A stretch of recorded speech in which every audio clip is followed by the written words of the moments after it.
तिढा अजूनही कायम आहे. नाशिक असू देत, सिंधुदुर्ग किंवा संभाजीनगर, काय नक्की कुठं अडकलंय बरं? महायुतीच्या जागा वाटपात संदर्भात देवेंद्र फडणवीस, अजितदादा यांच्यासोबत मुख्यमंत्री एकनाथ शिंदे साहेबांनी अत्यंत प्रदीर्घ अशा बैठका घेतल्यात. या बैठकीमध्ये ही निवडणूक अत्यंत प्रतिष्ठेचे करून सर्व जागा निवडून कशा येतील याबरोबर सर्व चर्चा विनिमय झालेला आहे. माझ्या माहितीप्रमाणे आता बैठकी होण्याची संभावना कमी आहे आणि येत्या 2 दिवसामध्ये महायुतीमध्ये कोणती जागा कुणाला भेटली, कोणती जागा लढवणार या संदर्भाचा संपूर्ण तपशील आपल्या समोर येणार आहे. महायुतीमध्ये ज्या जागा ज्याला आपण चर्चाच्या जागेवर होत होती त्यामध्ये नाशिक असेल, सिंधुदुर्ग रत्नागिरी असेल, आमची संभाजीनगर असेल, या प्रामुख्याने चर्चेचा विषय होता. परंतु यातील बहुतेक जागा ह्या शिवसेनेकडे असल्यामुळं यावर आता जास्त चर्चा होणार नाही. या शिवसेनेच्या जागा शिवसेनेकडे राहतील असा आमचा अंदाज आहे. हे चर्चा होत असताना फक्त आणखीन दुसरी चर्चासुद्धा दुसऱ्या बाजून झालेली आहे.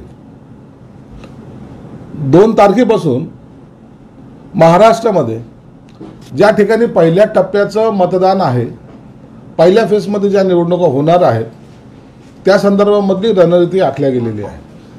म्हणून 2 तारखेपासून सर्व नेत्यांचे दौरे हे वेगवेगळ्या भागामध्ये व्हायला तर सुरुवात होणार आहे. भाजप असो की राष्ट्रवादी असो की शिवसेना असो, यांनी सर्व आपल्या पदाधिकाऱ्यांना, नेत्यांनी आपल्या पदाधिकाऱ्यांना त्यांच्या भागामध्ये महायुतीचे मेळावे घेण्याचे आदेश दिलेले आहेत.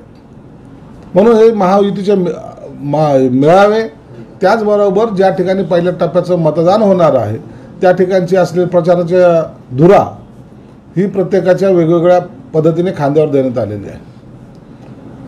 आमच्या प्रचाराची जी थीम आहे ती बूथ प्रमुखाच्या पासून सर्व कार्यकर्ते त्या भागामध्ये जाऊन त्या एरिया आपला असलेला भाग विभागात जाऊन हा प्रचार करणार आहेत.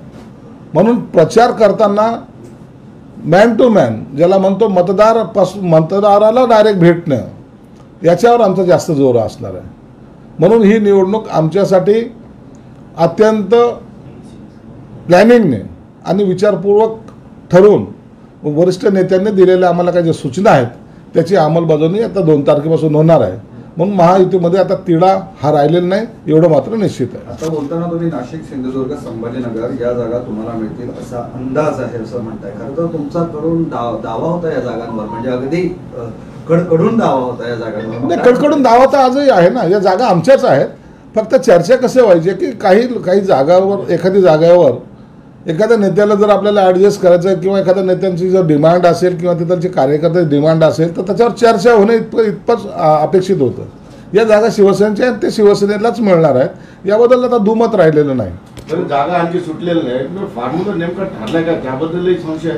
तुम्ही 12, 14, 16, 18, भाजप 20, 22 का 26, हे सगळं कन्फ्युजन काय?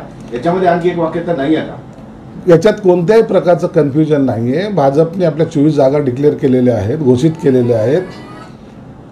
शिवसेनेने 8 जागा घोषित केलेल्या आहेत आणि राष्ट्रवादीने त्यांच्या 2 जागा आत्तापर्यंतच्या याच्यामध्ये त्यांनी घोषित केलेल्या आहेत. उर्वरित जागेच्या सर्व तयारी झालेली आहे.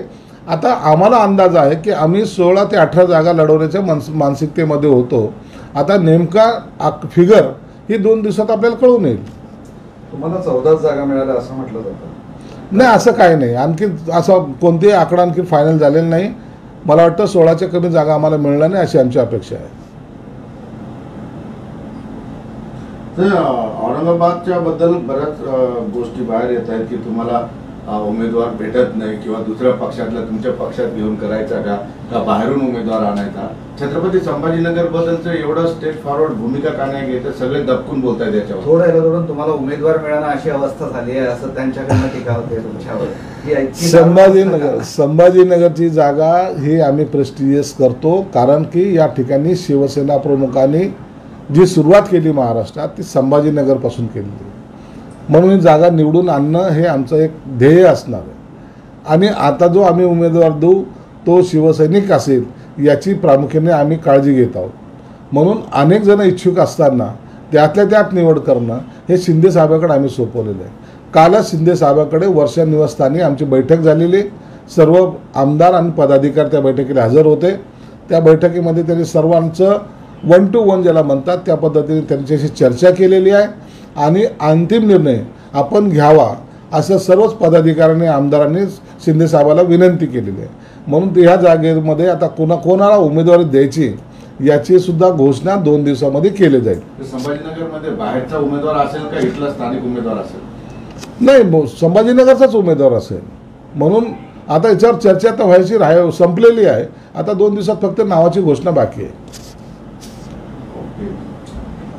काल खरं तर दिल्लीत एक सभा झाली. दिल्लीतल्या सभेवरूनही तुमच्यावर टीका करण्यात आली तुमच्या नेत्यांकडून, पूर्वीच्या नेत्यांकडून. उभटा गटाच्या नेत्यांनी काल दिल्लीमध्ये फार जी सभा होती त्या सभेमध्ये संबोधन केलं आणि ठरल्याप्रमाणे जे इकडं टोमणे मारत होते त्या टोमण्याचा प्रयोग त्या ठिकाणी केला नवीन. आणि त्यांना वाटलं की आपण जे काही बोललो ते अख्ख्या देशाने ऐकलं. परंतु वस्तुस्थिती अशी होती की यांच्या भाषणाला लोकांचा कुठेही प्रतिसाद नव्हता. कुठेही लोक यांच्या भाषणासाठी आतुर नव्हते. यांच्यानंतर अनेक नेत्यांची भाषणं झाली. क्रमवारीत जर पाहिलं, ज्याला स्वाभिमानी हे म्हणत होते, हे क्रमवारीमध्ये किती खाली होते हे आपण काल स्वतः टी व्हीवर पाहिलेलं आहे. चॅनलच्या माध्यमातून लोकांनी पाहिलेलं आहे. म्हणून आता तुमची जागा अत्यंत खालच्या स्टेपला आहे.